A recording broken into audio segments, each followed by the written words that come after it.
الرحيم قال تبارك وتعالى في القرآن المجيد والفرقان الحميد ومن يطع الله والرسول فأولئك مع الذين أنعم الله عليهم من النبيين والصديقين والشهداء والصالحين وحسن أولئك رفيقا صدق الله العظيم وصدق رسوله النبي الكريم۔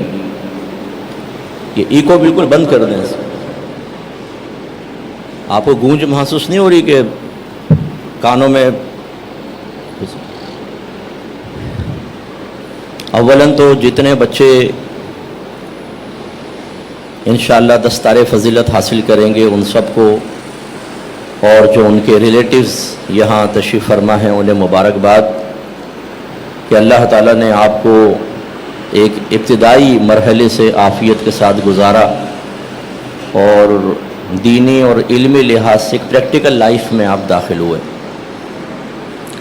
اور باقی سب جو ہیں وہ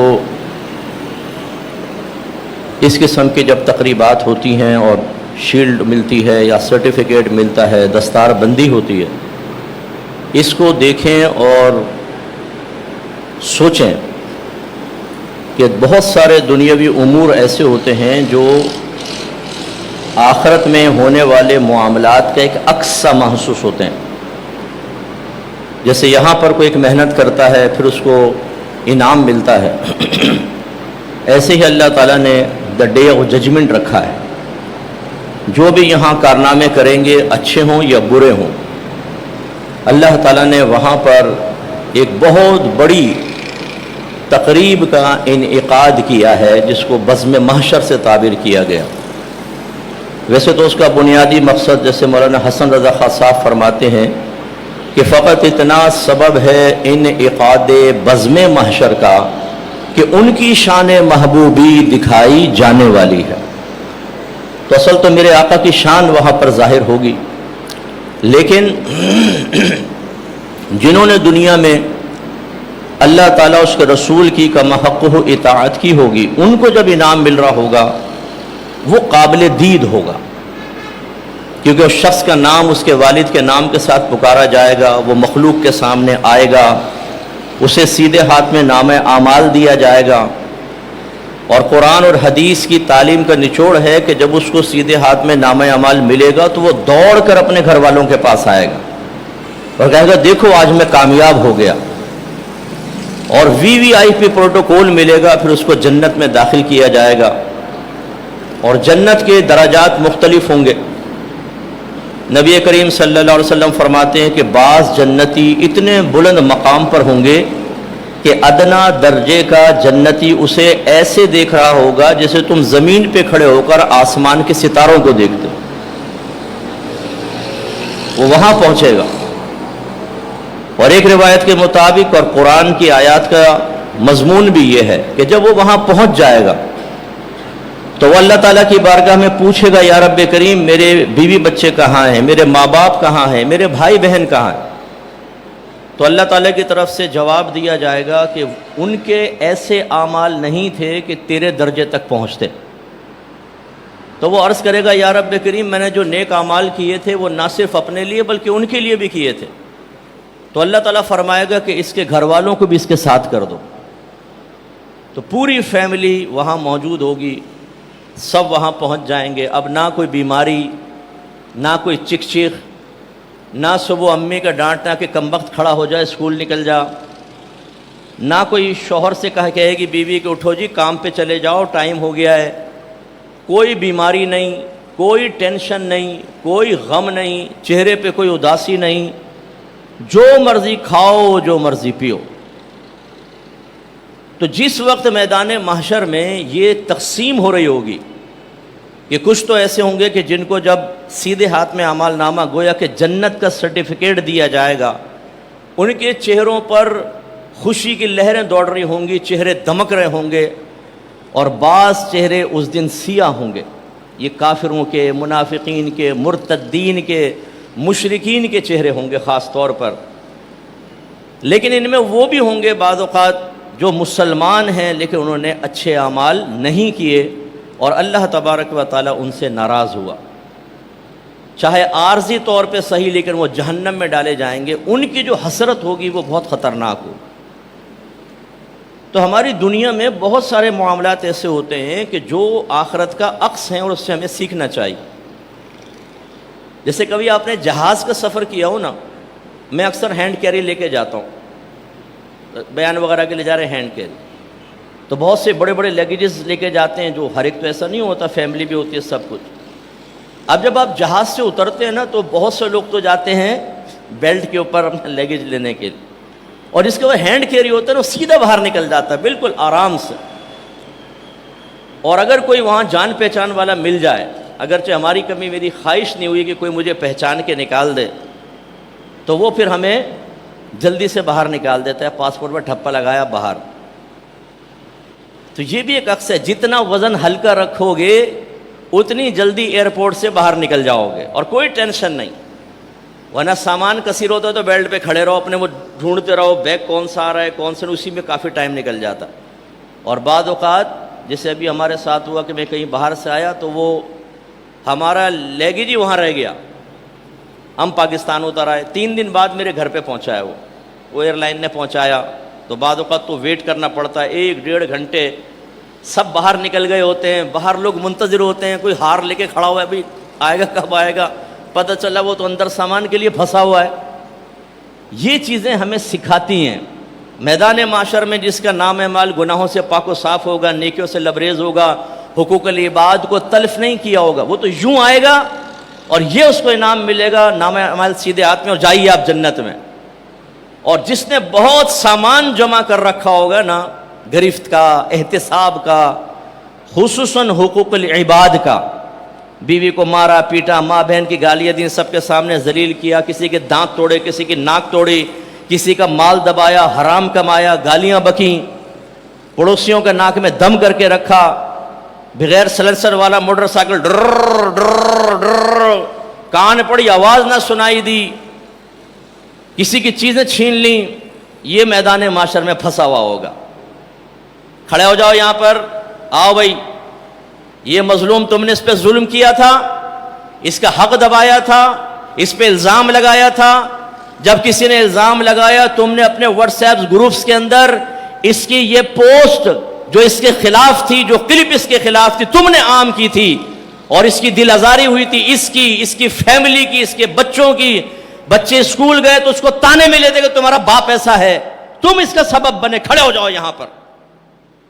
اب وہ چکنا پپو کھڑا ہوگا یہاں پر، یہاں تو ایک کلک ہوتا ہے نا، کلکس کلکس، کسی کی بھی عزت پامال کر دو، کسی کے بھی کپڑے اتار دو، لیکن وہاں پر کھڑے ہوں گے، آؤ بھائی حساب کتاب دو، اس کی نیکیاں نکال کر اس کے نام اعمال میں، حساب پورا نہیں ہوگا تو اس کے گناہ اس کے نام اعمال میں۔ اب سیکنڈ کو لے کر آؤ، پتہ چلا یہاں تو نیکی ختم ہو گئی، کیا بدلے میں دے گا؟ اس کے گناہ اس کے نام اعمال میں، یہ بھی نجات پا گیا، وہ بھی گیا۔ تیسرا آیا، اس کے گناہ اس کے نام اعمال میں، وہ نجات پا گیا۔ اتنے گناہ نام اعمال میں ہوں گے کہ جب اس کو جہنم میں ڈالا جائے گا تو نامعلوم کتنے 1000 برس وہاں جلتا رہے گا۔ اگر آپ نے کوئی جرم کیا ہو دوستوں کے ساتھ مل کر،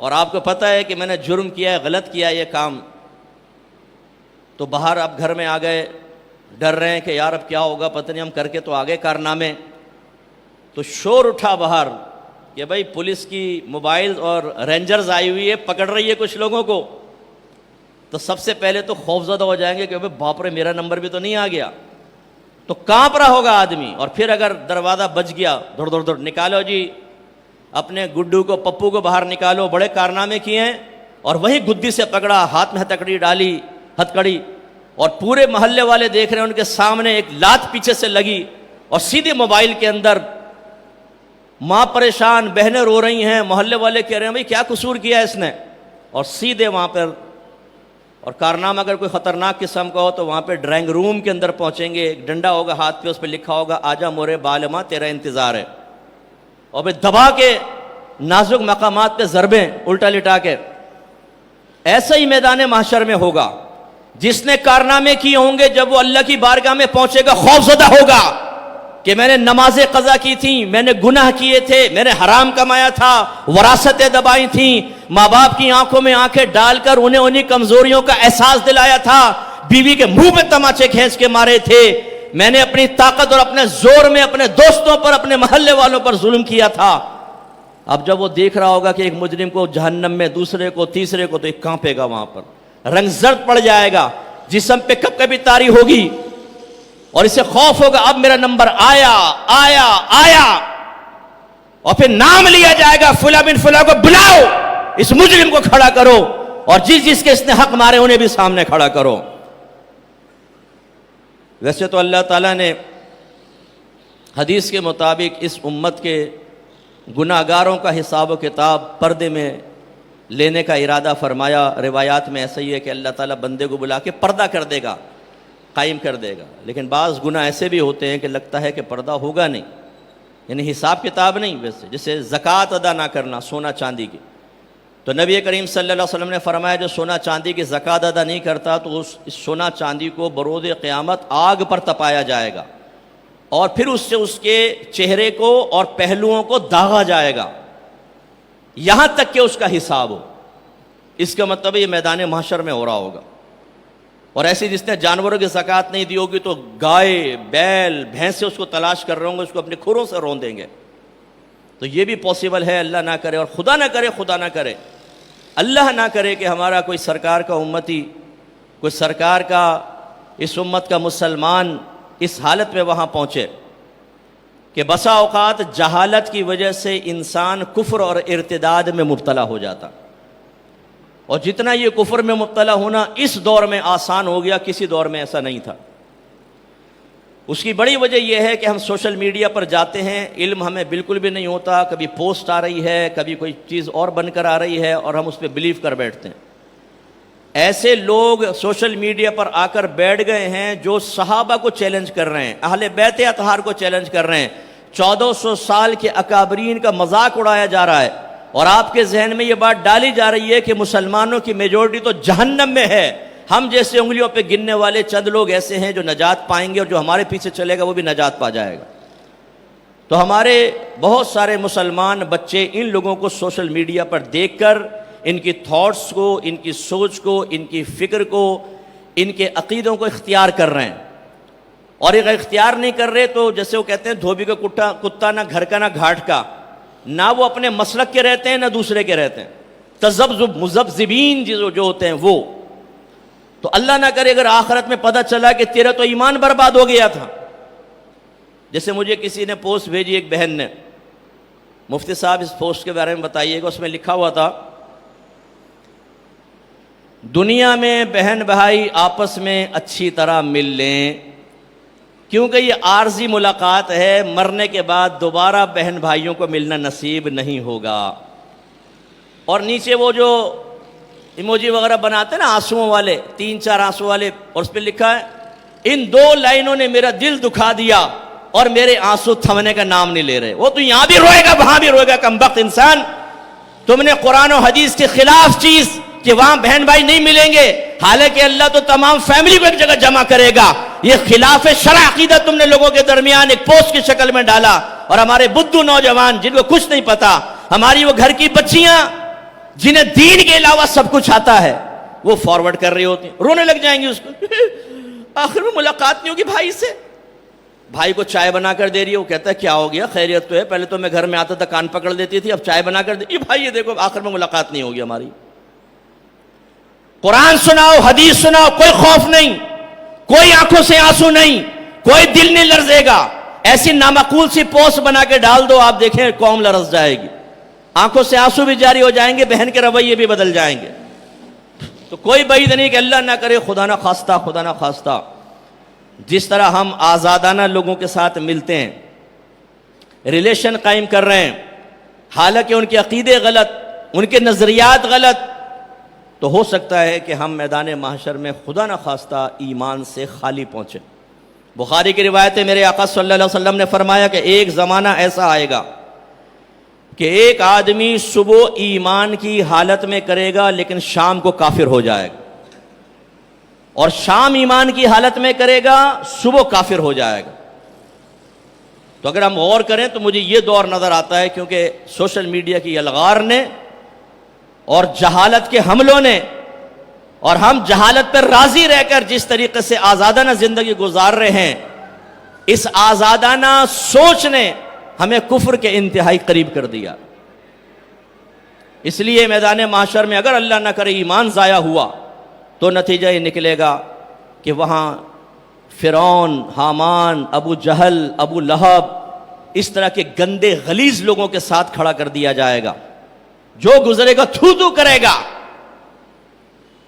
اگر کسی نے آپ کو نیکی کا حکم دیا تھا، برائی سے روکا تھا، اور آپ نے اس لیے اس کو نفرت کی نگاہ سے دیکھا کہ نماز کا کیوں کہہ رہا ہے، یہ مجھے روزے کا کیوں کہہ رہا ہے، یہ لڑکیوں کا پیچھا چھوڑنے کا کیوں کہہ رہا ہے، فیک آئیڈیز بنانے سے منع کیوں کر رہا ہے، یہ مجھے نیک پرہیزگار بننے کے لیے کیوں کہہ رہا ہے، یہ علم دین سیکھنے کے لیے کیوں کہہ رہا ہے، ایسوں کو تو ہم دیکھتے نفرت اور کراہت دل میں محسوس کرتے ہیں۔ یہ جب سامنے سے گزرے گا تو قرآن کی آیات کا مفہوم ہے کہ جب جنتی جنت میں چلے جائیں گے، دوزخی دوزخ میں، تو جنتی اللہ کی بارگاہ میں درخواست کریں گے، یا رب کریم ہمیں فلاں جہنمی کو دکھا کہ جس کو ہم نے تلقین کی اور وہ نہ مانا، تو بیچ میں سے پردے ہٹا دیے جائیں گے، حضرت والا جہنم میں چل رہے ہوں گے تو وہ جنتی اسے مخاطب کرے گا اور کہے گا، اے فلاں کیا تو نے اللہ کے وعدے کو پورا ہوتا پایا؟ وہ کہے گا، ہاں، کاش میں مان جاتا، کاش میں سدھر جاتا، میں نے اللہ کے وعدے کو پورا ہوتا دیکھا، آج میں جہنم میں۔ اگر ایک کافر کو آپ کہیں مسلمان ہو جاؤ، قرآن کے قریب آؤ، اللہ کے قریب آؤ، ہمارے نبی کا کہنا مانو، اور وہ اپنے عقائد راسخہ اور اپنے ماحول کی بنا پر انکار کر دے، عقلی لحاظ سے بات سمجھ میں آتی ہے کہ اپنے عقیدہ بدلنا، مذہب چھوڑ دینا بڑا مشکل کام ہے، لیکن جب ایک مسلمان کو یہ کہا جا رہا ہو کہ اے مسلمان اپنے نبی کی اطاعت کی طرف آؤ، قرآن کا حکم مانو، حدیث کا حکم مانو، اور مسلمان یہ کہے کہ خبردار، نہ مجھے اللہ کے قریب کرو، نہ رسول کے، نہ قرآن کی بات کرو، نہ حدیث کے، نچواؤ میرے سامنے عورتوں کو، تو مجھے گندی پکچرز، گالی والے دوست آئیں، گانے والے دوست آئیں، فلمیں دکھاؤ، ڈرامے دکھاؤ، اور اپنے مذہب اسلام سے نفرت کا اظہار کرے، تو اس کے ایمان کے بارے میں بڑا خطرہ ہے۔ پھر میدان معاشر میں کیا ہوگا؟ وہ لوگ جنہوں نے نماز کی تلقین کی، پیار سے سمجھایا کہ بھائی داڑھی رکھ لے، تیرے نبی نے فرمایا داڑیاں بڑھاؤ، مجھے چھوٹی کرو، اور یہودیوں کسی صورت مت بنو، لیکن تو ساری زندگی داڑھی منڈواتا رہا، نہیں کہنا مانا، نائی کے پاس جا کر کہا یہ لو 200 روپے پپو بناؤ مجھے، نبی کی سنت کو چھیل کر گندی نالی کے اندر بہاؤ، کیونکہ نفرت ہے مجھے اس چہرے سے، اور وہ گندے منہ کو چھیل چھیل کر نالی کے اندر بہا کے آفٹر شیو لوشن لگا کے دیکھیں کیسا لگ رہا ہے، تیرا بھائی بڑا پپو لگ رہا ہے، بیٹا یہ پپو پن تو میدان معاشر میں پتہ چلے گا، جس نے تلقین کی ہوگی ہو سکتا ہے آپ کے سامنے آئے اور کہے کہ تو میری بات مان لیتا تو بہتر تھا کہ نہیں تھا۔ اب بتا کیا ہوا؟ کہاں گئے تیرے وہ آوارہ دوست جو کہتے تھے آ یار مزے کریں گے، بیٹھ اسکوٹر پہ پیچھے، چلتے ہیں ذرا کلیفٹن لڑکیوں کو تاکتے ہیں، چل ذرا زمزمہ پر، چل ذرا طارق روڈ پر، بڑے گھرانے کی لڑکیوں کو دیکھتے ہیں، ذرا اپنی آنکھیں معذاللہ ٹھنڈی کرتے ہیں۔ کہاں گئے وہ دوست؟ کہاں گئی وہ ماں اور باپ جو آپ کو کہا کرتے تھے بیٹا نماز بعد میں پڑھ لینا، پہلے ٹیوشن سینٹر جاؤ، پہلے اپنی دنیا بنا لو پھر آخرت بھی دیکھ لیں گے؟ کہاں گئے وہ رشتہ دار جو آپ کو آ کے مشورہ دیتے تھے کہ بیٹا آج کل حلال میں گزارا نہیں ہوتا، اب حرام کمانا پڑتا ہے؟ اپنے چاچا کو دیکھو، ساری زندگی حرام کھا کھا کے اپنا منہ کیسا بنایا ہوا ہے، حرام کھانے والا منہ، ایسے ہی تم بھی بنو، اور ان کا کہنا مانا تھا۔ تو چاچا بھی یہاں کھڑا ہوگا، ماما بھی یہاں کھڑا ہوگا، یہ گندی تلقینیں کرنے والے سارے اپنا منہ بنا کر جا کے منہ میں تماچا کھینچ کے مارنا، تو ان میں مروا دیا میں۔ ماں باپ کی بات نہیں کر رہا ہوں، لیکن تھو تھو ہوگی، یاد رکھو، چاہے ماں باپ بھی کیوں نہ ہو، اولاد تھو تھو کرے گی۔ ہو سکتا ہے وہاں پر کوئی اولاد ماں باپ کے سامنے جا کر کہے کہ محبت کے نام پر جو دنیا میں تم نے ہمارے ساتھ دشمنی کی، یہ بہت برا کیا تم نے، ہمیں دین سے دور رکھا، فجر کے اندر ہم سو رہے تھے لیکن ہماری تھکاوٹ کا لحاظ کر کے اللہ کی بارگاہ میں کھڑے نہیں ہونے دیا، بلکہ کہا کہ بیٹا دیر سے آیا سونے دو، ہمیں علم دین نہیں سکھایا، ہم گناہ کرتے تھے, کبھی آپ نے ہمارا ہاتھ نہیں پکڑا, بلکہ اگر ابا جان مارنے لگتے تو اماں بیچ میں آ جاتے, نہیں میرے بچے کو کچھ مت کہو بھائی, ٹھیک ہے ابھی چھوڑا چھوٹا ہے, ہو جائے گا صحیح, ہو گئے صحیح. یہ اولاد ماں باپ کے سینے پہ چڑھے گی میدان محشر میں. کیا کیا آپ نے میرے ساتھ؟ آپ نے ہمارے ساتھ دشمنی کی. اور انہی ماں باپ کے سامنے جو یہاں پیرنٹس بیٹھے, اچھی طرح یاد رکھو, اپنے بچوں کو نیک پرہیزگار نہیں بناؤ گے اور اللہ ناراض ہوا تو پھر ہو سکتا ہے یہ منظر آپ کو دیکھنے کو ملے کہ آپ کی نگاہوں کے سامنے آپ کی اولاد کو گردن سے پکڑ کر فرشتے جہنم میں پھینک رہے ہوں, اور وہ پلٹ کر کہہ رہا, ابا جان اب بچاؤ, دوستو اب بچاؤ, ماما تایا مجھے حرام کی ترغیبیں دینے والوں اب بچاؤ. وہ کہیں گے ہم تو اپنے حساب میں پھنسے ہوئے, بیٹا ہم تجھے کیا بچائیں. یہ حال ہوگا میدان محشر میں. آج جن دین داروں کا ہم مذاق اڑاتے ہیں, جو میری بچیاں نیچے بیٹھی ہوئی ہیں اور بہت سی بے پردہ ہوں گی, وہ پردہ کرنے کے لیے تیار نہیں.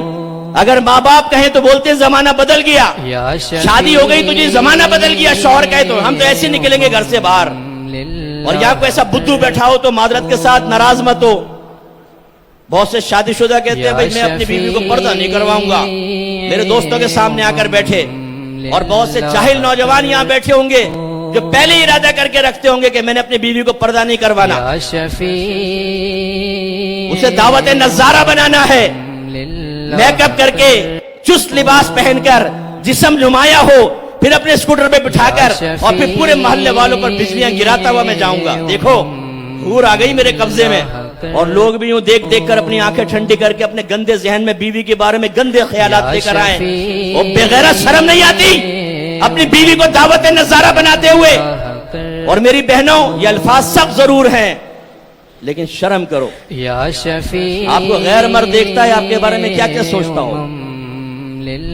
کسی خاتون کو یہ بات سمجھائی گئی تو انہوں نے کہا کہ ہم کیوں پردہ کریں, یہ مرد نگاہیں کیوں نہیں جھکا لیتے. دیکھا آپ نے جرم کے اوپر کتنی بیہودہ اور بوگس دلیل.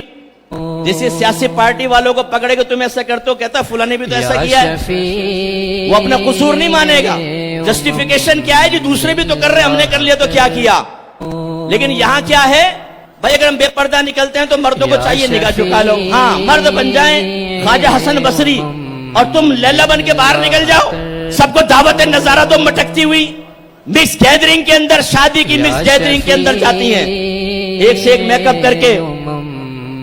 چلو میک اپ کرنا عورت کا حق ہے, اپنی ذات کے لیے کرے, اپنے شوہر کے لیے منع نہیں ہے.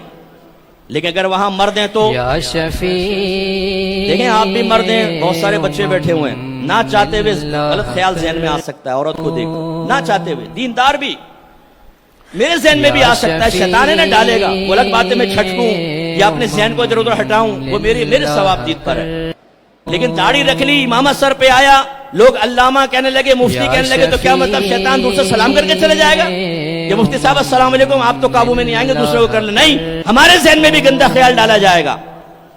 ابھی ہمارے اوپر ہے کہ روکے نہ روکے. اور جو پہلے نکاح آزاد کیے ہوئے ہے کہ پہلے کسی کی ماں بہن کو ذہن میں لا کر اس کے ساتھ زنا کرتے ہوئے اپنے آپ کو دیکھ رہا ہے, اسے بغیر کپڑوں کے دیکھ رہا ہے, اسے تصوراتی اعتبار سے گندے مناظر کے ساتھ دیکھ رہا ہے, وہ آپ کی بیوی کو دیکھ کر نگاہیں پھیر لے گا, وہ آپ کی بیٹی کو دیکھ کر پاکیزہ خیال ذہن میں لائے گا, گندے خیالات آئیں گے. اور ہماری بچیاں کوئی اگر برقعے والی آ گئی ملا نہیں, یہ کہے گی ہم نقاب کر لو, برقع پہن لو, اور ہم نے تو قسم کھائی ہے اللہ کے نبی کے تعلیم کے خلاف چلنے کی. اللہ کی نہیں مانیں گے, رسول کی نہیں مانیں گے, قرآن کی نہیں مانیں گے, اسلام کی نہیں مانیں گے. تو پھر یاد رکھو بہنوں, آپ نے مر کر اکیلے قبر میں جانا ہے. سانپ اور بچھو ہو سکتا ہے آپ کا ویٹ کر رہے ہوں, قبر کی دیواریں پیس کر رکھ دیں آپ کو, اس لیے شرم کرو. تو میدان معاشر میں ہو سکتا ہے کہ خدا نہ خواستہ اگر ایمان ضائع ہوا, اور ایمان ضائع نہیں ہوا, ایمان کے ساتھ گئے لیکن اتنے حقوق العباد تلف کیے تھے کہ اللہ تعالیٰ نے مجرمین کے ساتھ کھڑا کر دیا, تو وہ بڑی حسرت کا وقت ہے. اب آپ جلدی نہیں نکل سکتے تو پھنس گئے. اور بعض اوقات جو میں اکثر نعت خوانوں کے بارے میں یا قراء کے بارے میں, بلکہ میں تو اہل علم کے بارے میں بھی درخواست کرتا رہتا ہوں, اور اپنے آپ کو بھی آئینے کے سامنے رکھتا ہوں کہ ایسا نہیں کہ میں کوئی بڑا اونچا اپنے آپ کو سمجھ کر یا مطلب یہ کہ کوئی بڑے پن کے اندر سامنے والے کو حقیر سمجھ کے کر رہا ہوں، ایسا نہیں ہے۔ لیکن میں اکثر کہتا ہوں کہ بھائی یہ جو ریاکارانہ ہم نے طرز عمل اختیار کیا ہوا ہے نا، کہ نعت خان کی نعت کے شعر کے جواب میں جب تک لوگ سبحان اللہ نہ کہیں، نعت خان سمجھتا ہے مزہ ہی نہیں آ رہا۔ نقیب محفل رکھا اسی لیے جاتا ہے کہ بھائی ہوشیار رہنا، تیرا کام ہے قوم کو جگا کر رکھنا، اور محفل کو کامیاب کرنا تیرا کام ہے۔ اور کامیابی کے سٹینڈرڈ کیا ہے؟ کوئی سکون سے نہ بیٹھے، ہاتھ ہلاؤ، جھومو بابا، جھومو، پڑھو میرے ساتھ، جو میرے ساتھ پڑھے اللہ اس کو مدینہ دکھائے۔ یہ ایموشنلی بلیک میلنگ۔ اب اس کے بعد نعت، اور اگر آپ نے 100 یا 500 یا 1000 یا اللہ نہ کرے 5000 کا نوٹ پھینک دیا، بس پھر تو نعت خان سیدھا گویا کہ ایک گنبد خضرا کے سامنے نعت پڑھ رہا ہوگا، وہ نہیں چھوڑے گا مائک۔ دکھاوے کے لیے ہم صدقہ کر رہے ہوتے ہیں بعض اوقات، اس لیے میں اس پہ سمجھاتا ہوں کہ میدان محشر بہت خطرناک معاملہ ہونے والا ہے۔ میرے آقا صلی اللہ علیہ وسلم فرماتے ہیں کہ سب سے پہلے اللہ تعالیٰ 3 اشخاص کو اپنے سامنے بلائے گا، ان میں سے ایک سخی ہوگا، ایک شہید ہوگا، اور ایک عالم اور قاری ہوگا۔ ترتیب بدل سکتی ہے، حدیثوں میں مختلف ترتیب ہے۔ اللہ تعالیٰ سخی کو بلائے گا اور فرمائے گا کہ شہید کو پہلے بلائے گا، فرمائے گا بتا کیا میں نے تجھے نعمت دی تھی کہ نہیں دی تھی؟ وہ کہے گا یا رب کریم دی تھی، اعتراف نعمت کرے گا۔ اللہ تعالیٰ فرمائے گا بتا تو نے اس کے جواب میں کیا کیا؟ تو وہ کہے گا اللہ تعالیٰ میں نے تیری رضا کی خاطر جہاد کیا حتیٰ کہ میں شہید کر دیا گیا۔ اللہ تعالیٰ فرمائے گا نہیں، تو نے جھوٹ بولا، تو نے اس لیے جہاد کیا، اس لیے تو شہید ہوا کہ لوگ تجھے شہید کہیں، اور وہ تو تجھے کہہ لیا گیا۔ سرکار فرماتے ہیں اس کے بعد اس کو منہ کے بل گھسیٹ کے جہنم میں پھینک دیا جائے گا۔ پھر عالم اور قاری صاحب تشریف لے آئیں گے۔ قاری صاحب کو مائک مل جائے تو چھوڑنے کے لیے تیار نہیں ہوتے، اگر سبحان اللہ کہہ دیں نا آپ، مائک چھوڑوانا ہو منہ بند رکھنا، چھوڑ دے گا، اور باہر نکل کے بولے گا بڑی ٹھنڈی اور نامعقول قسم کی پبلک تھی، مجالے تو سبحان اللہ کہا ہو، آئندہ نہیں آؤں گا یہاں پر۔ مائک چھوڑوانا ہو نعت خان سے یا چھوڑوانا ہو قاری سے، بولو کچھ نہیں، آنکھیں بند کر لو، یوں ہو جاؤ، تھوڑا یوں بھی کر لینا، چھوڑ دیں گے، کیونکہ اب تو مزہ نہیں آ رہا نا۔ ذکر مصطفیٰ کو اللہ کی رضا کے لیے تو نہیں ہے، ان پبلک کے لیے ہے۔ ہر ایک کی نیت پہ شک نہیں کرنا چاہیے، میں بدگمانی بھی نہیں کر رہا ہوں، لیکن جو ہمیں نظر آ رہا ہے، عرصہ دراز 34 سال ہو گئے تبلیغ دین کرتے ہوئے، اتنے بھی بھولے پپو نہیں ہے کہ ہمیں نہ پتہ چلے۔ تو عالم قاری صاحب آ جائیں گے، اللہ تعالیٰ اعتراف نعمت کروا کے اس سے بھی پوچھے گا تم نے کیا کیا؟ وہ کہے گا اللہ تعالیٰ میں نے تیری رضا کی خاطر علم سیکھا اور سکھایا، قرآن پڑھا اور پڑھایا۔ اللہ تعالیٰ فرمائے گا نہیں، تو جھوٹا ہے، تو نے اس لیے علم حاصل کیا تاکہ تجھے عالم کہہ لیا جائے، تو نے اس لیے قرآن پڑھا تاکہ تجھے قاری کہہ دیا جائے، اور وہ کہہ لیا گیا۔ فرشتوں کو حکم ہوگا منہ کے بھل گھسیٹ کے جہنم میں پھینکیں گے۔ قاری صاحب بھی گئے۔ اب آیا سخی۔ ہم تھوڑا سا کوئی نیک عمل کر لیں نا تو فوٹو کھنچوائیں گے نا۔ بچیوں کو جہیز دیتے ہوئے جناب پپو صاحب کھڑے ہوئے ہیں، فوٹو میں کھنچوائیں گے۔ مسجد میں اگر آپ نے یہاں چندہ دیا تو بھئی میرے ابا کے نام کی ایک پلیٹ لگا دینا، یہ کمرہ حاجی اللہ رکھا صاحب کی یاد میں انہوں نے چندہ دیا تھا، پورا نام لکھو ہمارا نام، تب اللہ کو پتہ چلے گا معاذ اللہ کہ بھئی ہم نے بنوایا تو ثواب ملے گا، ورنہ اللہ کو تو پتہ نہیں چلے گا کس نے بنوایا ہے۔ او بھائی اللہ تو جانتا ہے، کیوں لکھوایا آپ نے؟ اس لیے تاکہ لوگ جان جائیں کہ حضرت والا نے یہ کارنامہ کیا ہے۔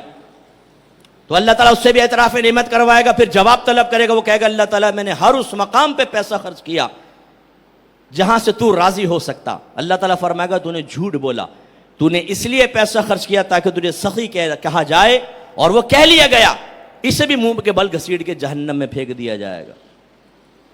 تو خصوصاً میری بہنیں جو میں نے عمومی طور پہ باتیں لحاظ سے کمزور دیکھی ہیں کہ ذرا کسی کے ساتھ اچھا کر لیا 10 جگہ گائیں گی، ہاں بھائی وہ فلاں کی بچی کی شادی ہوئی تھی تو میں نے بیٹے سے کہا بیٹا ان کو ذرا 1 لاکھ روپے دے دینا، بچی کا انہوں نے کہا ہے بیچارے ان کے، وہ ہم نے اتنے عمرے کر لیے ہیں، اتنے حج کر لیے ہیں، ہم نے اتنے لوگوں کی مدد کی ہے۔ اسی طرح ہم تھوڑی تھوڑی بات پر یا تو لوگوں کو سنائیں گے یا دکھا کے کریں گے، اور یا پھر اللہ تعالی نے فرمایا لا تبطلوا صدقاتکم بالمن والاذی، اذیت پہنچا کے اور احسان جتا کر اپنے صدقات کو ضائع مت کرو، یا یہ ہوگا کسی کے ساتھ نیک سلوک کیا، کسی دوست کو آپ نے چائے پلائی، سگریٹ پلا دی، کھانا کھلا دیا، اب تھوڑی ناچاقی دور ہو گیا، فون پر فوراً یا میسج، ارے کمبخت تو وہی ہے نا جو روزانہ کھانا کھاتا تھا میرے پاس آ کر، کتنے میں نے تیرے ساتھ اچھا سلوک کیا، اب یہ کرتا ہے؟ او بھائی تو تمہیں یاد دلانے کی ضرورت کیا تھی؟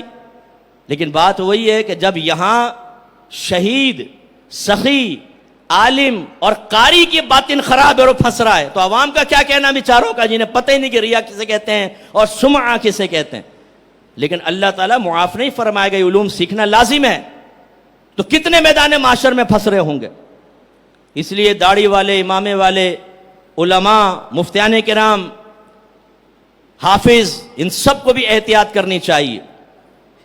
ایک بزرگ تھے، قرآن پاک پڑھ رہے تھے، جب قرآن پڑھ چکے تو عالم غنودگی میں چلے گئے، دیکھا دو فرشتے آسمان سے آئے اور انہوں نے ایک صحیفہ سامنے رکھا جن میں ان بزرگ کا پڑھا ہوا قرآن لکھا ہوا تھا، لفظ بلفظ۔ ایک فرشتے نے دوسرے سے کہا لکھ ثواب، وہ ہر کلمے کے نیچے 10 نیکیاں لکھتا جا رہا تھا۔ ایک لفظ کے پاس پہنچے تو اس کو چھوڑ دیا، آگے بڑھ گئے اور پورا کر دیا۔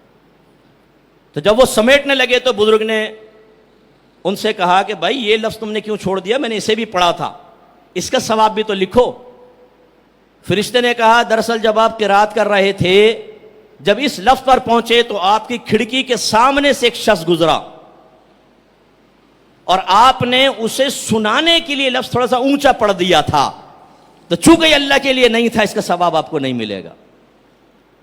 ٹیچر پڑھا رہا ہو اور مقصود ہو متاثر کرنا پبلک کو، اپنے شاگردوں کو، تاکہ وہ کہیں کہ واہ جی کیا پڑھائی ہے، آپ کتاب لکھیں اس نیت کے ساتھ کہ لوگ کہیں واہ کیا تحریر ہے، آپ نصیحت کریں تاکہ اس پہ احسان چڑھ جائے اور یہ میرا حکم ماننا شروع کر دے، تو یہ بھی اللہ کی رضا کی خاطر نہیں، یہ ریاکاریاں ہیں اور تباہی بربادی ہے، تباہی بربادی۔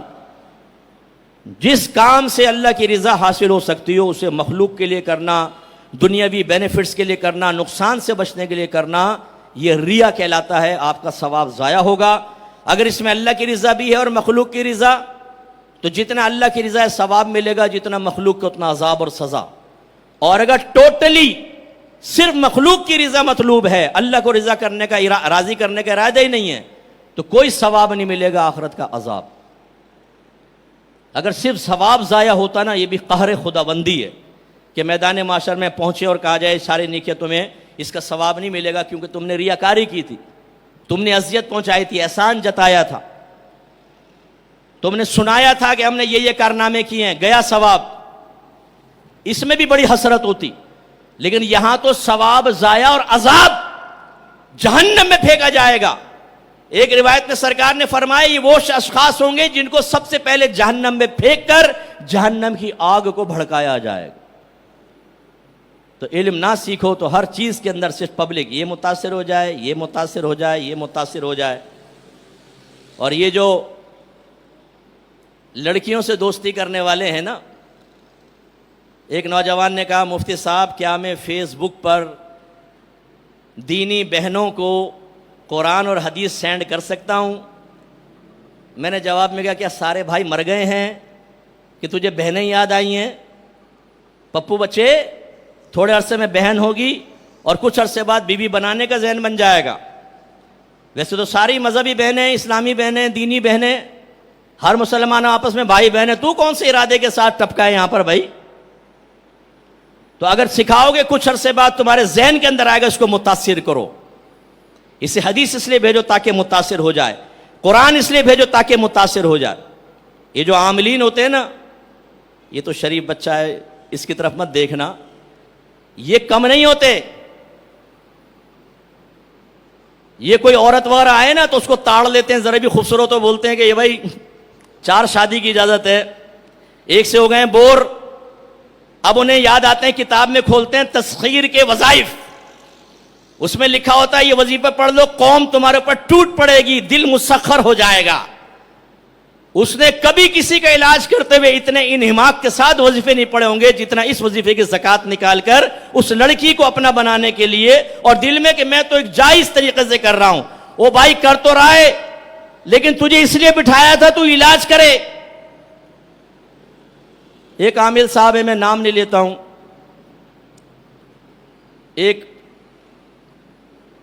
آستانے سے تعلق رکھنے والی بچی تھی, ان کا خاندان پیروں کا خاندان تھا.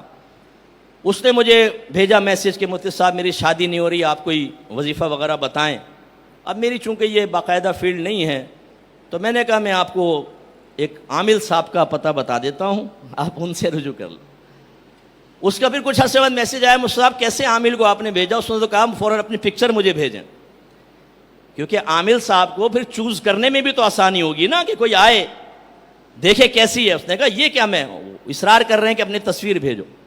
اور انہی عامل صاحب نے ابھی ایک لڑکی بچی اپنے باپ کے ساتھ آئی, اس پہ ایک پتہ نہیں کون سے تسخیری پھونکے ماری کہ وہ باغی ہو گئی گھر والوں سے کہ میں نے شادی کرنی ہے تو اسی عظیم مجاہد سے کرنی ہے, یہ نہیں تو کوئی بھی نہیں میری زندگی میں, پھر میں کماری گزاروں گی. ماں باپ نے مجبور ہو کے شادی کر لی. کچھ عرصے بعد پھر وہ عالم ہوش میں آئی. ان کے ماں باپ کہتے ہیں ہم نے کاٹ شاٹ کروائی عامل فرقان وغیرہ ٹائپ عاملوں سے, تو وہ عالم ہوش میں آ گئی کہ یہ میں کہاں پھنس گئی چنگل میں. تو پھر بڑی مشکل سے جان چھوٹی, اب لڑکی کسی اور جگہ شادی. تو یہ عامل جو نیکیاں بتا رہے ہوتے ہیں نا, ایک عامل صاحب نے مجھے کہا مفتی صاحب ایک عورت میرے پاس آئی اور بیٹھ کے کہنے لگی عامل صاحب میرا دل آپ کی طرف مائل ہو گیا ہے. او میں نے کہا خدا کا خوف کر, شکل صورت سب اللہ ہی بناتا ہے, کوئی کسی کو حقیر نہیں سمجھنا چاہے, لیکن اس کے ظاہری اعتبار سے بھی وہ ایسا نہیں ہے کہ کوئی عورت آ کر کہے کہ میرا دل آپ کی طرف مائل ہو گیا ہے. او بھائی تو کہاں سے پپو بن گیا؟ او میں نے کہا بھائی یہ ٹریپ بھی ہو سکتا ہے تیرے دشمنوں نے بھیجا ہو. اگر تو ذرا کھلے تیری ویڈیو بنا لے سب کو, جب پتہ چلے جی سر عام میں پہنچ گیا تو تب ہوش میں آ کے اچھا واقعی ہے, ہاں بھائی یہ تو جب آدمی کسی کو متاثر کرنا چاہتا ہے نا تاکہ یہ میری نفسانی خواہشات پوری کرے, اب وہ دین کو استعمال کرتا ہے بعض اوقات اور اپنی آخرت کو برباد کرتا ہے. ایسے لوگوں کا آخرت میں انجام بڑا دردناک ہے. اللہ کی بارگاہ میں توبہ کرنا چاہیے. تو میرے بچوں اور میری پردے میں مجھے جو بہنیں سن رہی ہیں, میں اپنے بیان کو بس اختتام کی طرف لے کر آتا ہوں. میں نے آیت پڑھی, اس آیت پر غور کریں. اللہ تعالیٰ فرماتے ہیں وَمَن يُطِعِ اللَّهَ وَالرَّسُولَ فَأُولَٰئِكَ مَعَ الَّذِينَ أَنْعَمَ اللَّهُ عَلَيْهِمْ, جس نے اللہ کا حکم مانا, اس کے رسول کی اطاعت کی, وہ بروز قیامت ان کے ساتھ ہوگا جن پر اللہ نے اپنا انعام فرمایا. من النبیین والصدیقین والشہداء والصالحین وحسن اولئک رفیقا, یعنی انبیاء علیہ السلام, صدیقین, شہداء اور نیک لوگ. اور یہ کیا ہی اچھے ساتھی ہیں جن کی اللہ مدح فرمائے, فعل مدح ان کے لیے ذکر کرے, جن کی صحبت کو اللہ فرمائے کیا ہی اچھے ساتھی ہیں. سوچئے ان کی صحبت میں لذت کتنی ہوگی, مزہ کتنا ہوگا. اور اللہ تعالیٰ نے اس کے لیے معیار بنایا, جو اللہ کی اطاعت کرے, رسول کی اطاعت کرے, وہ بروز قیامت اللہ کے محبوب بندوں کے ساتھ ہوگا. میرے بچوں, زندگی مختصر سی ہے. اللہ نے ہمیں کھانے پینے, آوارہ گردیاں کرنے, فضول اپنا ٹائم ضائع کرنے, شادیاں کر کے بچے پیدا کر کے ان کو بڑا کر کے ان کی شادیاں کر دینے کے لیے ہی پیدا نہیں کیا. ان میں سے ہر کام ناجائز نہیں ہے, ہر کام جائز بھی نہیں ہے, لیکن یہ حقیقتاً ہمارے زندگی کے بڑے مقاصد میں سے نہیں ہے. وَمَا خَلَقْتُ الْجِنَّ وَالْإِنسَ إِلَّا لِيَعْبُدُونَ, یہ ہے ہماری زندگی کا مقصد. کہ اللہ تعالیٰ فرماتا ہے کہ میں نے جنوں اور انسانوں کو فقط اپنی عبادت کے لیے پیدا کیا. اور عبادت کا آسان سا مفہوم آپ کی ذہنی سطح کے مطابق عرض کر دوں کہ اللہ نے ہمیں اس لیے پیدا کیا کہ جس کام کا حکم دیا گیا اس کو پورا کرو, اور جس سے منع کر دیا گیا اس کو چھوڑ دو, اس سے باز آؤ. اگر تم یہ کر لو گے تو تم نے دنیا میں آمد کا مقصد پورا کر لیا, اور تم وَمَن يُطِعِ اللَّهَ وَالرَّسُولَ کے اندر داخل ہو گئے, اور داخل ہو گئے تو اللہ کا وعدہ یہ ہے کہ اللہ تعالیٰ آپ کو نبیوں, صدیقین, شہداء اور صالحین کا ساتھ عطا فرمائے گا. آپ کے محلے میں رینجرز آ جائے بڑی تعداد میں, لوگ حیرت زدہ ہوں, کیا ہو رہا ہے بھائی, کیوں آئے؟ آپ بھی باہر نکل گئے تجسس میں. اچانک رینجرز کا جو افسر تھا ان کو دیکھ کے مسکرایا, کہا گیا بیٹا آؤ, کیا حال ہے, پہچانے وہاں پہ جب چائے پی رہے تھے تم نے پیسے دے دیے تھے. یہ اس کندھے پہ ہاتھ رکھ کے کھڑا ہو گیا, یہ کالر سیدھی کرے گا, ہاں اور پورا محلہ رشک بھری نگاہوں سے دیکھے گا، یار بڑی جان پہچان ہے. جب وہ چلے جائیں گے یہ نہیں بتائے گا چائے پلا کے جان پہچان بنائی، بولے گا بھائی نے کبھی فخر نہیں کیا ہے، اپنی جان پہچان بہت ہے، ویلیو بن جائے گی 2 منٹ میں. علاقے کا ایس ایچ او آ جائے اور علاقے کا ایس ایچ او آ کے ان کے ہاتھ چوم لے تو عامر فرقان کہے کہ کبھی فخر نہیں کیا، بڑے بڑے لوگ آ کے ہاتھ پاؤں چوم کے گئے ہیں. تو آپ کہیں گے یار فرقان بھائی آپ کی تو بڑی شان ہے، اور ہے اس کی ماشاءاللہ، اس کی جان پہچان بڑی زبردست ہے. تو کبھی کام نکلے گا تو میں ان کے گزارش کروں گا بھائی میرا کام بھی کروا دے. سمجھانا یہ مقصد ہے کہ دنیا میں کسی صاحب منصب شخص کے قریب بھی کھڑے ہو جائیں اور وہ آپ کے ساتھ ایک اچھا رویہ رکھے، پورے محلے میں ساکھ اور دھاگ بیٹھ جاتی ہے. لوگ آپ کو تعجب خیز اور رشک بھری نگاہوں سے دیکھتے ہیں، اور ان کے جانے کے بعد آپ اپنے آپ کو عام لوگوں سے بلند و بالا تصور کرتے ہیں. سارے سچو ایک طرف، پرائم منسٹر ایک طرف، نبیوں کا عالم کیا ہوگا، صدیقین، شہداء، اولیاء کرام. اور جب ہم میدان محشر میں پہنچے، ان سے محبت رکھی تھی، اطاعت رب کی تھی، اطاعت رسول کی تھی، اور سرکار فرمائے ادھر آ میرے غلام، ساری زندگی تو اپنے نفس سے لڑتا رہا، شیطان سے مقابلہ کرتا رہا، ادھر آ، آج میں اپنے دستے مبارک سے تجھے حوض کوثر کا جام پلاؤں گا. سوچئے اس وقت فخر کا عالم کیا ہوگا، اس کی لذت محسوس کریں. میں اہل سنت کو کہتا ہوں اللہ نے آپ پر بڑی رحمت برکتیں نازل کی ہیں. ہم ایصال ثواب کے قائل لوگ ہیں، ہم ایصال ثواب کرتے ہیں، ہمارا ثواب وہاں تک پہنچتا ہے، خبر پہنچتی ہے نبی کریم کے پاس، جی فلاں بن فلاں نے تحفہ بھیجا ہے. آدم علیہ السلام، نوح علیہ السلام، ابراہیم علیہ السلام، کیونکہ ہم کہتے ہیں سارے نبیوں کو یہ ثواب پہنچ جائے.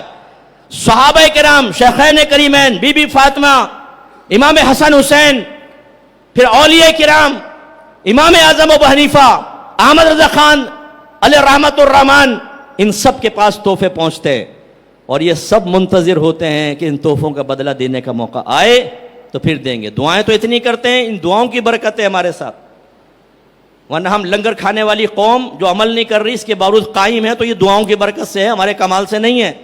بڑی رحمت برکتیں ہیں. لیکن میدان محشر میں کیا ہوگا؟ آپ کے نبی نے فرمایا جہنمیوں کی ایک لائن لگی ہوگی، ایک جنتی کا گزر ہوگا تو جہنمیوں میں سے ایک شخص آگے بڑھے گا اور کہے گا اے شخص تو نے مجھے پہچانا میں کون ہوں؟ وہ جنتی کہے گا میں نے تو نہیں پہچانا. وہ کہے گا میں نے فلاں وقت دنیا میں تجھے ایک دفعہ پانی پلایا تھا. تو یہ کہے گا اچھا اب کیا چاہتا ہے؟ وہ کہے گا اللہ کی بارگاہ میں سفارش کر دے اس پانی کے بدلے میں. تو وہ سرکار نے یہ نہیں فرمایا وہ نبی ہوگا، وہ کوئی ولی ہوگا، میرے صحابہ میں سے عام شخص کا ذکر کیا، رجل نکرہ، عام آدمی. وہ اللہ کی بارگاہ میں سفارش کرے گا اللہ تعالیٰ اس نے دنیا میں ایک مرتبہ مجھے پانی پلایا تھا، آج میری سفارش اس کے حق میں قبول کر لے. اللہ تعالیٰ فرمائے گا اپنے بھائی کا ہاتھ پکڑ، دونوں جنت میں چلے جاؤ. یہ عام آدمی کا معاملہ ہے. اور جو انبیاء، صحابہ کرام، اولیاء کرام کو ایصال ثواب بھیجتا رہتا ہے، انشاءاللہ میں چشم تصور میں دیکھتا ہوں تو جب ہم وہاں پہنچیں گے ہر ایک فرمائے گا ادھر آؤ آج ہم تمہاری سفارش کریں، تمہارے تحفے ہم تک پہنچ چکے ہیں. اس لیے میرے بچوں، لیکن سست اور لفظ سن سے بنے ہوئے سنیوں کے طریق پہ بھی نہ چلیں کہ ہم جو ہے بس وہ معمولات اہل سنت اختیار کر لیں، 12ویں میں اچھل اچھل کے لائٹیں لگائیں، 11ویں کے اندر دیگے پکائیں، 9 اور 10 محرم کو کھچڑے پہ گھوٹے لگائیں، مزارات پہ حاضری دے دیں، چادریں چڑھا دیں، کھانا کھلا دیں، اور اس کے بعد کہیں نہ اب اللہ کی سنیں گے نہ رسول کی، ہم تو جنتی ہو گئے. یہ بھی غلط ہے. یہ طریق انبیاء علیہ السلام، صحابہ کرام، اولیاء کرام کا نہیں رہا. یہ بھی غلط ہے، یہ نہ کریں. اللہ رسول کی اطاعت کریں اور پھر جو معاملات ہیں ان کے ساتھ حسن ظن رکھیں کہ انشاءاللہ زبردست قسم کی شفاعت ہو جائے گی. اس لیے میں نے وضاحت کر دی کہ ہمارے بہت سے جو سنی گھرانے ہیں، گھر میں فجر کی نماز کئی مہینوں سے نہیں ہوئی ہے، نہیں پڑھتے، قرآن نہیں کھل رہا. گھر میں ایک فرد ایسا نہیں جس نے کبھی زندگی میں قرآن پورا ترجمہ تفسیر سے پڑھا ہو. حدیث کی ایک کتاب گھر میں نہیں ہے جس کا ترجمہ اور شرح پڑھی ہو. بخاری آج تک آنکھوں سے نہیں دیکھی، کبھی ہاتھ میں لے کر نہیں دیکھی. ہمارے گھروں کے اندر یہ کتابیں اجنبی ہیں، گھر کی الماریاں خالی ہیں ان کتابوں سے. کوئی سیرت کی کتاب نہیں پڑھی. جھوٹ بات بات پر، غیبتیں، بہنیں جہاں مل کر بیٹھیں گی غیبت، تیسری کی غیبت سٹارٹ، ہر طرح کی برائی. لیکن بھائی 11ویں ہم نہیں چھوڑتے، ہر مہینے غوث پاک کی 11ویں، اللہ رسول کی اطاعت، غوث پاک کی 11ویں کر تو رہے، غوث پاک بچائیں گے؟ پھر وہ جزیات ذہن میں ہوتی ہیں. غوث پاک نے فرمایا کہ کوئی اگر محبت سے میرے گھر کے دروازے کے سامنے سے گزر جائے میں اس کی شفاعت کر کے جنت میں لے جاؤں گا. او بھائی یہ شارٹ کٹ تمہیں کس نے بتایا؟ اگر غوث پاک نے ارشاد فرمایا منقول ہے تو ان کا یہ کہنے کا مطلب تو نہیں تھا کہ تم سارا کچھ چھوڑ جاؤ. یہ ہم نے غلطی اختیار کی کہ آج نہ اللہ کی سننے کے لیے تیار نہ رسول کی سننے کے لیے تیار. دیندار کہیں کچھ نصیحت کریں تو ہمارے بھائی بہن کہتے ہیں کہ بھائی سنو ہم نے ایک نصیحت آپ کی قبول کر لی ہے، یعنی ایک شعبے کے بارے میں، اتنا ہی کافی، اب اور نہیں سنیں گے. اچھا کس شعبے کے بارے میں؟ 11ویں 12ویں تیجا 40واں 10واں 20واں خواجہ صاحب کی چھٹی، امام جعفر صادق رضی اللہ تعالیٰ عنہ کے کنڈے، ختم قادریہ، نعتیہ محافل، قاری صاحب سے قرات سنی. یہ کر تو رہے، آپ نے تو کہا تھا یہ جائز ہے. مزارات پہ حاضری، وہاں عورتوں کے دھمال یوں بال کر کے گھما رہی ہیں، اور ہمارے بھائی بھی اپنی بہن کو دیکھ کر اس کے ساتھ ساتھ گھوم رہے ہیں کہ کیا دھمال کیا بہن نے اور 7ویں آسمان تک پہنچ گئی ہے. یہ باتیں قبول کر تو لی ہیں، اس کے بعد ہم علماء کی سننے کے لیے تیار نہیں. یہ عوام کا حال ہے. ہماری بہنیں اگر بچیوں کے رشتوں کے لیے کسی گھر میں جاتی ہیں تو ان کے عقائد کو پرکھنے کے لیے ایک ہی کویشچن ہوتا ہے، آپ نیاز کرتی ہیں؟ ہاں بس ٹھیک ہے ٹھیک ہے. یعنی ہمارے نزدیک نیاز کر لو تو وہ ضروریات دین بھی سیکھا ہوا ہے، عقائد بھی اس کے ٹھیک ہیں، نظریات بھی ٹھیک ہیں، بس نیاز کر دو، بس نیاز والے نیاز والے. وہ بھائی میں کتنے لوگوں کو جانتا ہوں جن کا دوسرے مکاتب فکر سے تعلق ہے تو ایک سال نہیں 10 سال سے نیازیں کھا رہے ہیں اور مسلک کے خلاف ہی بات کرتے ہیں. وہ یہ کہاں سے آپ نے معیار بنا لیا؟ اس لیے میرے بچوں اللہ اس کے رسول کی اطاعت اور پھر وہ صحبت ملے گی کہ بروز قیامت انبیاء علیہ السلام، صحابہ کرام، اولیاء عظام ہم ان کے ساتھ ہوں گے. ایک شخص نے آ کے عرض کیا، رسول اللہ آپ اس کے بارے میں کیا کہتے ہیں کہ جو کسی قوم سے محبت رکھتا ہے لیکن کبھی ان سے ملا نہیں؟ سرکار نے فرمایا جب وہ میدان معاشر میں آئے گا تو اللہ تعالیٰ اسے ان کے قریب کر دے گا، چاہے دنیا میں ان کے درمیان مشرق سے مغرب کے درمیان فاصلہ ہو. ہم نے نبیوں کو نہیں دیکھا، صحابہ کو نہیں دیکھا، اللہ تعالیٰ ہمیں رہنمائی دے گا، ہم ان کے پاس جائیں گے اور اس صحبت کا مزہ کتنا ہوگا. علماء نے فرمایا یہ جو آیت ہے الا ان اولیاء اللہ لا خوف علیہم ولا هم يحزنون، خبردار بے شک اللہ کے دوستوں کو نہ کچھ خوف ہے نہ وہ آخرت میں غمگین ہوں گے. فرمایا اولیاء کے ساتھ محبت رکھو کیونکہ اولیاء سے اللہ کا یہ وعدہ ہو گیا، اور نبی کریم صلی اللہ علیہ وسلم نے فرمایا المرء مع من احب، ہر شخص بروز قیامت اس کے ساتھ ہوگا جس سے اس نے محبت کی ہوگی. تم ولیوں سے محبت رکھو، ان کے ساتھ ہوگے. جب ساتھ ہوگے تو اللہ نے ولیوں سے وعدہ کیا نہ انہیں خوف ہے نہ غمگین ہوں گے. اللہ کی رحمت سے بعید ہے کہ ولیوں کو خوف اور غم سے آزادی دے اور جو ان کے ساتھ اس کو اٹھا کے جہنم میں ڈال دے. اللہ کی رحمت سے امید ہے اللہ تعالیٰ اسے بھی بخش دے گا. اس لیے قریب آئیں، اہل سنت کے ساتھ وابستہ رہیں اور اللہ رسول کی اطاعت کی طرف آئیں. یہ شارٹ کٹ کا راستہ اپنے ذہن سے نکال دیں کہ خالی نعت خوانیوں میں بیٹھ جاؤ، مزارات پہ حاضری دے دو، دیگیں چڑھا دو، اس کے بعد کچھ بھی نہ کرو. ایک بھائی ہیں فوت ہو گئے، بہرحال اللہ ان کے جنت الفردوس میں جگہ عطا فرمائے. کبھی اس کو میں نے نماز پڑھتے ہوئے نہیں دیکھا، یہاں گٹکا گندے دانت پچکاریاں مارتا رہتا تھا. وہ ایک دفعہ ویگن میں بوریاں رکھ رہا آٹے کی. میں نے کہا کیا ارادہ ہے بھائی؟ ایک مزار کا نام لے کر کہا کہ وہاں کا عرس ہے، ہر سال ہم جو جا کے نا وہاں کھانا کھلاتے ہیں. سبحان اللہ، کھانا کھلانا منع نہیں ہے، لیکن آپ سوچ دیکھیے شیطان نے کیسی چابی گھمائی ہے. سارا سال تو اپنی مرضی کے مطابق زندگی گزار، دین کا عملی لحاظ سے مذاق اڑا، نبی کے احکام کا مذاق اڑا، اللہ تعالیٰ کو حقیر ثابت کر، نبی کے فرمان کو حقیر ثابت کر، شیطان کی اطاعت کر، نفس کی غلامی کر، اس کے تلوے چاٹ. لیکن ایک دفعہ سال میں جا کے بابا کے وہاں دیگے کھلا دے تو بابا تجھے بخشوا لے گا. یہی ذہن بنا ہوا ہے نا. او بھائی ایسے لوگوں کے لیے میرا پیغام ہے، اگر وہ صاحب مزار باہر آ جائیں خدا کی قسم تمہارے منہ پہ تماچا کھینچ کے ماریں گے کہ بغیر تو یہ ہم نے کہا تھا تمہیں، ہمیں یہ جو مقام ملا کیوں ملا؟ پڑھو قرآن پاک وَمَن يُطِعِ اللَّهَ وَالرَّسُولَ فَأُولَٰئِكَ مَعَ الَّذِينَ أَنْعَمَ اللَّهُ عَلَيْهِمْ. اس وجہ سے ہمیں ملا کہ ہم نے اللہ کی اطاعت کی، رسول کی اطاعت کی تو ولی بنے. آج یہ اللہ نے ہمیں عزتوں سے نوازا. تم نے کون سا شارٹ کٹ بنایا؟ ہم نے کہا تھا تمہیں کہ ایسا کرو. کسی ولی نے کہا ہے کہ نماز نہ پڑھو تو میرے ساتھ مل جاؤ؟ ہاں، جعلی پیر ایسے ہی کرتے ہیں، ڈبے پیر ایسے ہی کرتے ہیں.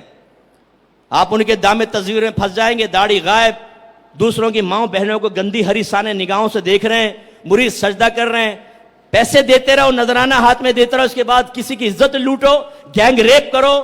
بابا موجود ہے نا، وہ یقین دلاتے رہتے ہیں، دیکھو جب تم نے پیر کا دامن تھام لیا سمجھ لو رسول کا دامن تھام. سبحان اللہ سبحان اللہ. او بچہ تو کچھ پریشان لگتا ہے، بابا کے ہوتے پریشان.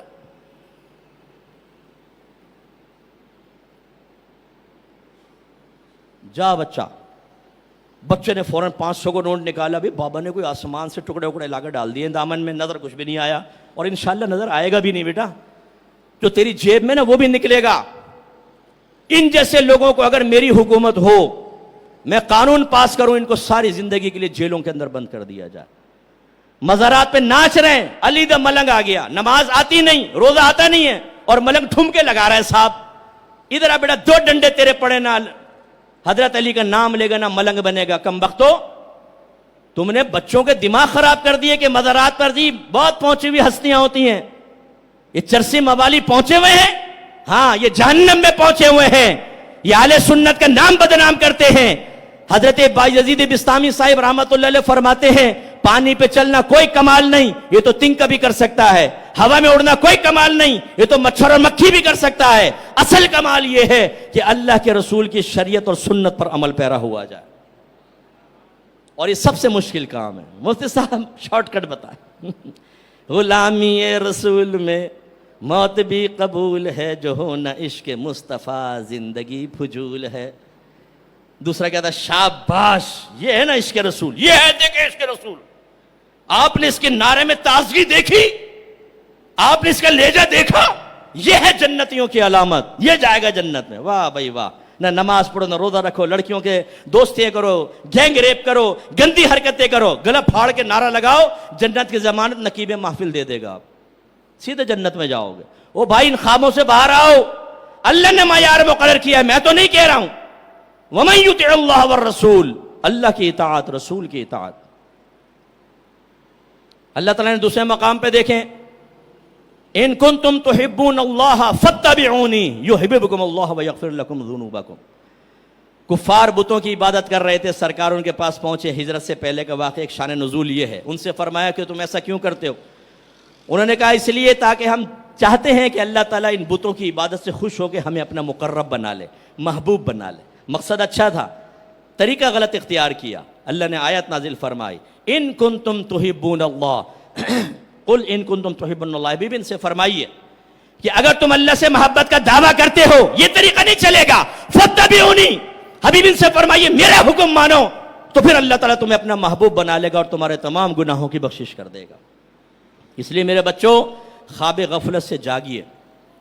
دارالعلوم میں 8-8 10-10 سال عالم مسلسل پڑھتا ہے، پھر مفتی بنتا ہے، پھر لوگوں کو تبلیغ کرتا ہے، وہ ہزاروں اپنے نفسانی خواہشات قربان کرتا ہے، ذاتی مفادات قربان کرتا ہے، اسے تو انعام نہ ملے، وہ تو بہت پیچھے، اور ہم شارٹ کٹ مار کے جنت میں نکل جائیں. یہ غلط ہے. آپ اس شارٹ کٹ کی نیت نہ کریں، یہ سوچ نکال دیں غلط.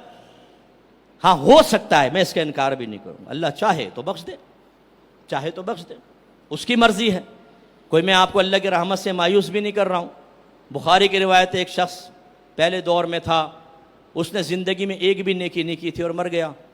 جب مرنے لگا تو اس نے گھر والوں کو وصیت کی، میں مر جاؤں تو میری لاش کو جلانا، آدھی راکھ پانی میں بہا دینا اور آدھی راکھ ہوا میں اڑا دینا، شاید میں اللہ کی گرفت سے بچ جاؤں. جب وہ مر گیا تو اللہ تعالیٰ نے پانی کو حکم دیا، اس نے راکھ جمع کر دی، ہوا کو حکم دیا، جمع ہو گئی. اللہ نے اس کو زندہ کر کے کھڑا کر دیا اور اس سے پوچھا کہ تو نے یہ وصیت کیوں کی؟ حالانکہ اللہ جانتا ہے، اللہ جانتا ہے. اس نے کہا اللہ تعالیٰ تو جانتا ہے تیرے خوف کی وجہ سے کہ میں نے سوچا میں نے کوئی نیک عمل نہیں کیا، اگر میں پکڑا گیا تو میرا بڑا برا حشر ہوگا. اللہ تعالیٰ فرشتوں سے فرمائے گا یا فرمایا کہ گواہ ہو جاؤ میں نے اس کی بخشش کر دی. لیکن یہ واقعات سنا کر کسی کو گناہوں پر دلیر کرنا مقصود نہیں ہے، بلکہ مایوس کو مایوسی سے باہر نکالنا. آپ میں بہت سارے بچے ایسے ہوں گے، ہو سکتا ہے کسی نے زنا بھی کیا ہو سکتا ہے گندی دوستیاں کی ہوں، ہو سکتا ہے آپ روزانہ گندی ویب سائٹ کا وزٹ کرتے ہوں، گندا لٹریچر سنتے ہوں، گندا لٹریچر دیکھتے ہوں، گندی قسم کی باتیں پڑھتے ہوں، آپ نے ایسے دوست بنائے ہوئے ہیں جو آپ کے اندر شہوت ہر وقت بھڑکاتے رہتے ہیں، کسی کی بہن، کسی کی بیٹی، کسی کی ماں کا گندا تصور آپ کے ذہن میں ڈالتے رہتے ہیں، ایسے لوگ کہ جو آپ کو نمازی نہیں بننے دیتے، آپ نیک بننے لگیں، مذہبی وضاحت اختیار کرنے لگیں تو آپ کا مذاق اڑاتے ہیں، بلکہ ان کے سامنے آپ کو شرم آتی ہے کہ میں یہ کہوں کہ میں نماز پڑھنے جا رہا ہوں، یہ سارے مذاق اڑائیں گے۔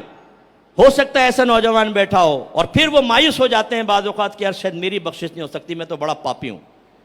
اس لیے یہ حدیثیں بیان ہوئیں، گھبراؤ نہیں، جب بنی اسرائیل کے ایک شخص کو اللہ بخش سکتا ہے تو آپ تو محمد ہی ہیں، لیکن یہ اسی صورت میں جب ایمان بچے گا۔ اگر کثرت گناہ کی وجہ سے ایمان ہی ضائع ہو گیا، جہالت کی وجہ سے ایمان ہی چلا گیا، پھر کچھ نفع نہیں دے گا۔ جو ایمان کی حالت میں نہیں مرا، مرنے کے بعد بخشش کے دروازے بند ہیں، وہ ہمیشہ ہمیشہ جہنم میں رہے گا۔ سب سے بڑی خوفزدہ کر دینے والی بات یہ ہے۔ تو اس لیے میرے بچوں آئیے اطاعت رب کی طرف آئیں، اطاعت رسول کی طرف آئیں، جس کے لیے سب سے پہلے چیز اطاعت کسے کہتے ہیں؟ حکم ماننا۔ اور حکم دو طرح کا ہوتا ہے، ایک کو امر کہتے ہیں، ایک کو نہی کہتے ہیں۔ جس کام کے کرنے کا حکم دیا وہ امر ہے، جس سے منع کیا وہ نہی ہے۔ اس کی جمع بنتی ہے امر کی اوامر اور نہی کی نواہی۔ تو اوامر اور نواہی کا علم سیکھنا ضروری ہے۔ جب آپ سیکھیں گے، اوامر کو ادا کریں گے، نواہی سے بچیں گے، تو آپ مطیع اور فرما بردار کہلائیں گے، اور جب مطیع و فرما بردار ہوں گے تو آپ کے لیے وہ انعام ہے جو اللہ نے ذکر فرمایا۔ اس کا مطلب ہے سب سے پہلا اسٹیپ کیا ہے؟ علم دین کا سیکھنا، تاکہ آپ کو پتہ چلے اوامر کیا ہیں، نواہی کیا ہیں۔ اس معرفت کے بعد پھر اس کو اختیار کرنے کے لیے ذہن بنانا، یہ دوسرا اسٹیپ ہے۔ تیسرا پھر اختیار کرنا، عملی طور پر اپنے اوپر نافذ کرنا۔ چوتھا اسٹیپ ہوتا ہے لڑنا، جہاد، صبر، کیونکہ جب آپ نیکی کی طرف آتے ہیں تو آپ کا مذاق بھی اڑائیں گے لوگ۔ آپ کو دوست کہیں گے، جیسے میں نیا نیا ماحول میں آیا، کرکٹ بہت کھیلتا تھا کالج کے اندر جب ہم تھے، تو وہ دوستوں نے کہا یار مذہب منع کوئی کرتا ہے کرکٹ کھیلنے سے، آجا ہمارے ساتھ، یہ وہ۔ تو صبر کرنا پڑتا ہے، تحمل کرنا پڑتا ہے، اپنی نفسانی خواہشات کو تھوڑا سا قربان کرنا پڑتا ہے۔ اس کے بعد اگلا اسٹیپ بہت ضروری، گندی صحبت سے بچیں، کسی خراب آدمی کے پاس بیٹھنے سے بچیں۔ صحبت کا مطلب کسی کے ساتھ اٹھنا بیٹھنا اختیار کر لینا۔